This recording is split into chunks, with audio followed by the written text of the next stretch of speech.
Tere hommikust, kallid kaasteelised. Viimaste aegade sündmuse valguses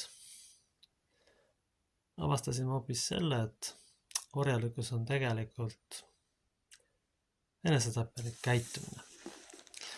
Ja aluseks loen ma Sakkaria raamatust esimesest peatükist salmid 4-6. Ärge olge oma vanemate sarnased, kelledele endised prohvetid hüüdsid üteldes, nõnda ütleb vägede issand. Pöörduge ometi oma kurjadelt teedelt ja oma kurjadest tegudest. Aga nad ei kuulnud ega pannud mind tähele, ütleb issand. Teie vanemad, kus nad on, ja prohvetid, kus nad elavad igavesti. Aga minu sõnad ja seadused, mis ma andsin oma sulastele prohvetitele, eks nad tabanud teie vanemaid nõnda, et nad pöördusid ütlesid, nõnda nagu issand nõuks võttis meiega talitada meie eluviiside tegude järele, nõnda ka ta meiega talitas. Kui me nüüd vaatame reaalset käitumist, mida me igapäevases poliitikas ja igapäevases elus näeme, siis selle ühisnimetaja on tegelikult patoloogiline orjalikkus. Tegelikult orjalikkusest on väga lühike tee idiotismini. Kui orjal anda käsk, ta täidab käsku, ta aju ei mõtle. Võtame nüüd kõik need spektrid poliitikas ja igapäevaelus, mida me siin näeme. Globalistidele kasulikud idioodid suruvad iga hinnast läbi näiteks tuuleparkide poliitikat, mis hävitab loodust, tekitab sotsiaalse katastroofi ja mis likvideerib lõpuks kõik, mis on vähegi elav ja inimlik. Aga see on ainult üks aspekt. Igal pool, igal tasandil teadlik sõja provotseerimine on tegelikult otsene kuritegevus ja oma rahva genotsiidile kaasa aitamine. Teadlik meedia suunamine selleni, nagu praegu toimub, on ka otsene kuritegevus. Siin ei saa olla mitte mingisugust kahtepidi mõtlemist. See on otseselt suunatud rahva eksistentsi vastu. Kui me nüüd hakkame tõde vaatama, siis on saavutatud ju praktiliselt olematu iive. Ja ma kardan, et vägagi suur osa nendest lastest, kes sünnivad, on tegelikult hoopis slaavi taustaga ühte või teistpidi. Aga probleem on mõtlemises. Mind teeb hoopis murelikuks see, et ugrilastel on iga hinna eest tahtmine vägisi surma saada ja seda sõjalise meetodiga, et siis kaasa kiskuda ka kõiki neid, kes on selle vastu, lihtsalt jõu ja vägivalla ja vale ja manipulatsiooniga kiskutud inimesed alatult võõrasse sõtta. Nende arengutase on umbes 2-3 aastase lapse tasemel, et kui peremees ütleb, siis me teeme, kas või tõmbame ennast oksa ja siis küsime, et kas me nööri saame siis pealekauba, et me seda teha saaksime.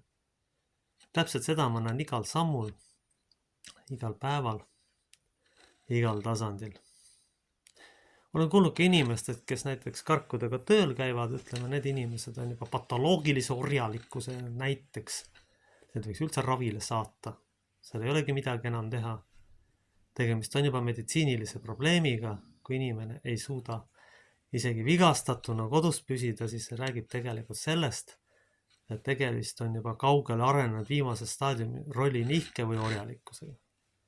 Aga ühiskond kubiseb nendest. Nii et orjalikkuse tegelikult tunnus on sutsiid. Ja sutsiidil on tegelikult mitmeid vorme. Praegu toimub lihtsalt poliitiline sutsiid. Teadlikult suurriigi provotseerimine saab lõppeda nii või teisiti ainult kas majandusliku või sõjalise katastroofiga. Naeruväärne vaadata, kuidas peavoolumeedia proovib näidata Eesti olematu kaitsevõimet. Üldse, et mingi võime olemas on. Tänapäeva tasandil siin pole mitte midagi. See, kelle vastu seda tehakse nii või teisiti, on see naeruväärne, see võimekus. See on uskumatu idiootne provokatsioon. See on tegelikult otseselt oma rahva reetmine, selleks, et siis, kui raha kätte saadud on, siis lihtsalt jalga lasta. Kõik käib teadlik sõja provotseerimine ja see lõpeb lõpuks genotsiidiga. Ja see meditsiiniline vaikus, mis siin on, see räägib sellest, et see rahvas tegelikult enamikus läheb selle sutsiidiga kaasa. Ja sutsiidi esimeseks tunnuseks on tegelikult raske depressioon. Järelikult on alateadlikult või teadlikult nendel inimestel, kes sellega tegelevad, hoopis depressiooni jooned ja nad on depressioonis. Muidugi Eesti joogikultuur on enamasti puhas katastroof. See on puhas katastroof, sest enamikus kohtades on labane lihtsalt joomine. See on kohutav ja jube vaadata. Sellelegi mitte midagi teha, sest rahvatraditsioon tegelikult on igal pool.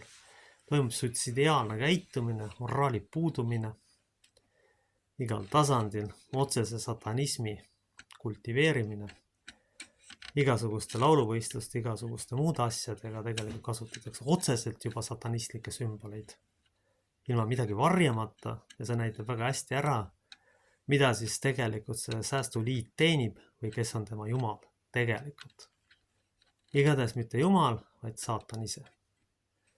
Ja selle kohta on öeldud Johannes evangeeliumis, et saatan on tegelikult vale isa ja järelikult siis kõikvõimalike valedega, mis hoitakse oma ideoloogiat üleval, selleks, et lihtsalt lollidelt raha ära võtta, kes siis iga asja peale kulpi löövad ja kõigele järgi jooksevad, ilma üldse omamata mingisugustki oma peaga mõtlemisvõimet. Satanismi vormid on tegelikult mitmesugused. Ütleme, et kui teil on ikkagi kopsuvähk ja te suitsetate, siis on see suitsiid. Ükskõik kui palju te seda teete. See on suitsiid. Sellepärast, et iga haiguse juures, vahet ei ole, mis haigus see on kõigepealt vaja meelt parandada. Ja hakata muutma oma mõtlemist, käitumist ja mentaliteeti ja siis võib olla ka täiesti variant, et inimene pääseb puhtalt ja täielikult paranenuna ükskõik millisest hädast. Ja seal tuleb alustada ikkagi iseendast. Siis on ka loota sellest, et mingid meditsiinivormid teid aitavad. Selles on alati küsimus. Aga tegelikult, kui me vaatame, siis terve peavoolu ladvik vajaks tegelikult otseselt meditsiinilist sekkumist ja kinnises asutuse paigutamist. Sellepärast, et kui need sinna kauaks jätta, siis neil see genotsiid ka lõpuks õnnestub. Et võimule pole aidatud lihtsalt globalistidele kasulikud idioodid või globalistidele kasulikud hullud ja haiged inimesed, kellel on krooniline depressioon ja keda on siis väga lihtne suunata oma depressiooni välja elama, siis rahva likvideerimise ja hävitamisega.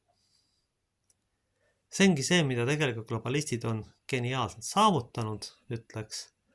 Ja enamik lollikesi usub, et ida poolt pole tüüp on vastutav sellest, ikka ei ole. Selleks umbes sama hea, kui vaadata, et näiteks naabrimees poob üles ennast ja mina olen süüdi. No ei ole niimoodi. Mina sekkusin sellest, ütlesin midagi, et ma olen paha inimene, kui naabrimees ise endale nööri kaela pani ja ikkagi vastutan sellest. Täpselt siuke loogika on ugrilasel, kui keegi teisiti mõtle ja nendega rääbib. Ma elan kehva elu, ma usun kõike jama, ma lasen vaktsiinid sisse, ma töötan üle, mul puudub mälu, mõistus ja südametunnistus ja oma mõtlemisvõime, aga ikkagi keegi vastutab. Kui inimene ei arene ja oma vigu ei tunnista, siis varem või hiljem Jumal likvideerib tema. Ja mitte ainult tema, vaid ka kõik need sugulased ja temaga seotud isikud. Seda näitab lihtsalt ajalugu ja mina ei ole seda maailmakorda ajalugu teinud. See lihtsalt on niimoodi.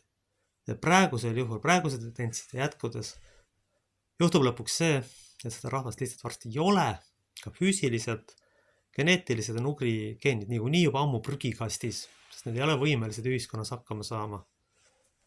Need on ammu prügikastis. Seal ei ole mitte mingisugust kahtlust. Praegu on inimeste põhiline ülesanne, mitte sellega kaasa minna, mitte ronida kuskile võõrasse sõtta, mitte hakata hävitama ükskõik ennast, kui ükskõik on raskes olukorras te olete. Ja kui on mingi haigus või probleem, tegeleda meeleparandusega ja ennast muuta.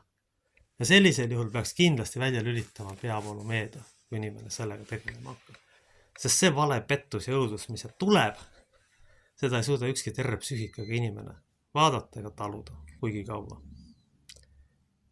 Need on need momendid, mida me tegelikult peaksime äärmiselt oluliseks pidada, eriti naeruväärne on viimaste uudiste valguses, et mingisugust laeva siis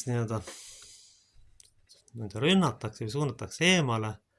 Peavoolu meedia tegelikult räägib isegi ennast sisse, kui päris aus olla, tegemist ei olnud ilmselt sõjalaevaga.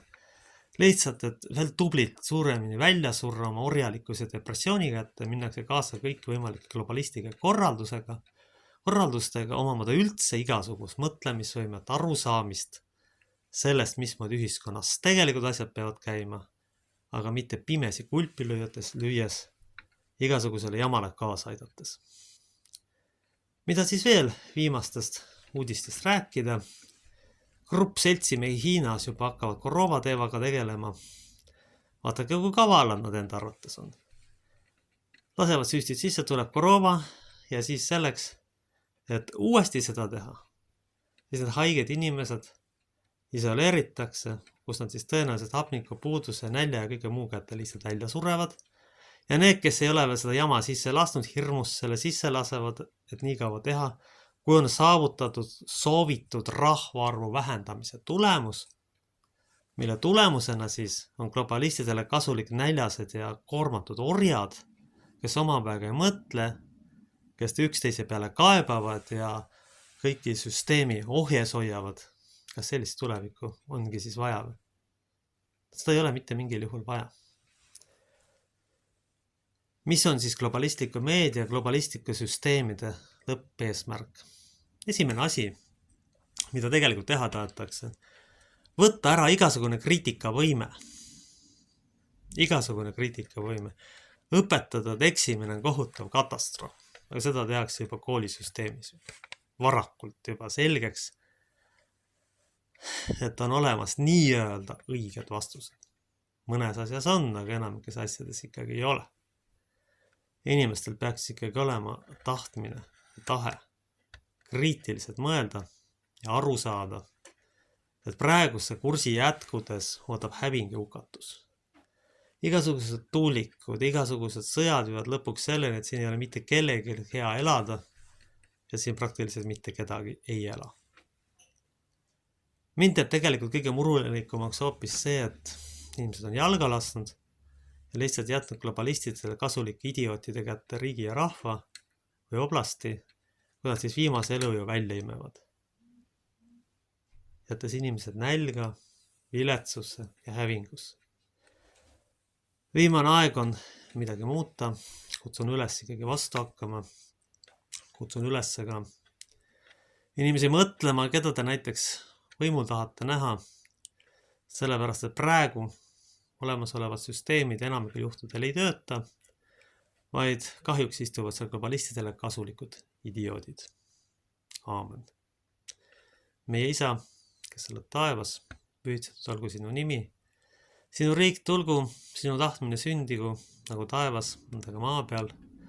Meie igapäevast leiba anna meile tänapäev ja anna meile andeks meie võlad, nagu meiegi andaks anname oma võlglastele. Ja ära saada meid kiusatusse, vaid päästa meid ära kurjast, sest sinu päralt on riik, vägi ja igavesti aamen. Kaitske, hoidku meid püha kolmanes Jumal. Aamen.